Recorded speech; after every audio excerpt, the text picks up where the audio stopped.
C'est vrai qu'on dort en moyenne 7 heures par nuit, ce qui laisse amplement le temps aux rêves et aux cauchemars qui se succèdent dans notre inconscient. Il y a des rêves qui nous perturbent, d'autres qui nous feraient presque regretter de nous réveiller.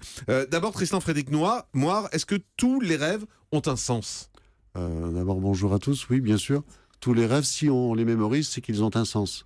Le rêve est porteur de messages, donc c'est notre inconscient qui nous signifie des choses au travers des images du rêve et qui parle au conscient. Ça veut dire que tous les rêves peuvent être expliqués, décodés ? On peut interpréter tous les rêves si on a la bonne grille et si on s'y intéresse vraiment. Dans ce nouveau dictionnaire des rêves que vous avez fait, c'est par ordre alphabétique. En fait, on voit les yeux, les patins à roulettes, la peau, la pêche, les puces, en fait, tous les rêves possibles et imaginables. Ça veut dire que tous les rêves ont la même signification pour chacun d'entre nous ? Alors, le rêve utilise des images, des mots qui sont des signifiants, donc il y a une sémantique dans le rêve.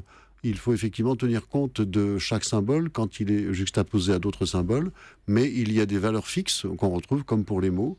Le rêve utilise des images qui sont des mots du rêve, donc ce livre, c'est la grammaire du rêve. Alors, on prendra les questions des auditeurs. Enfin, le vocabulaire plus précisément. Les questions des auditeurs dans un instant. Sabrina Philippe, vous êtes psychologue. D'abord, qu'est-ce que c'est précisément qu'un rêve ?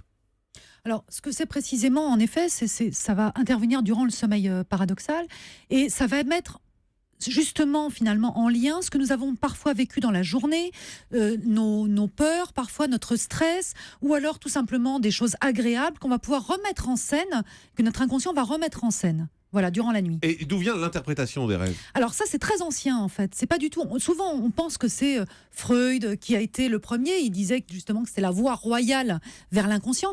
Mais c'est beaucoup plus ancien que ça. Ça date de l'Antiquité. Et il y avait même des temples où l'on venait dormir et interpréter les rêves. Et puis ensuite, donc ça a duré très longtemps. Et puis ensuite, il faut savoir quand même qu'il y a une séparation entre l'Église justement et le rêve qui a interdit l'interprétation des rêves au IVe siècle. Ah, c'était interdit carrément. C'était interdit jusqu'en 1992. Le Code Napoléon stipule, oui, 1992. Le Code Napoléon stipule que c'est interdit d'interpréter les rêves, que c'est un commerce interdit, et ça a été levé seulement très dernièrement. Ah bah oui, c'est clair. Est-ce qu'il existe différents types de rêves ? Il y a vraiment différents types de rêves. Alors tout à l'heure, je parlais du rêve de compensation. C'est-à-dire qu'on va rêver durant la nuit de ce dont on a envie, de ce dont on a besoin. Par exemple, de partir au soleil, comme je le disais tout à l'heure. Il y a des rêves d'angoisse qui sont appelés des cauchemars. C'est-à-dire qu'on va mettre en scène notre stress, nos angoisses, et c'est ce qu'on appelle le cauchemar. Il y a aussi ce qu'on appelle les rêves prémonitoires. Alors c'est justement ça qu'on interprétait durant l'Antiquité. On disait que tous les rêves étaient prémonitoires. On va rêver de quelque chose qui va arriver.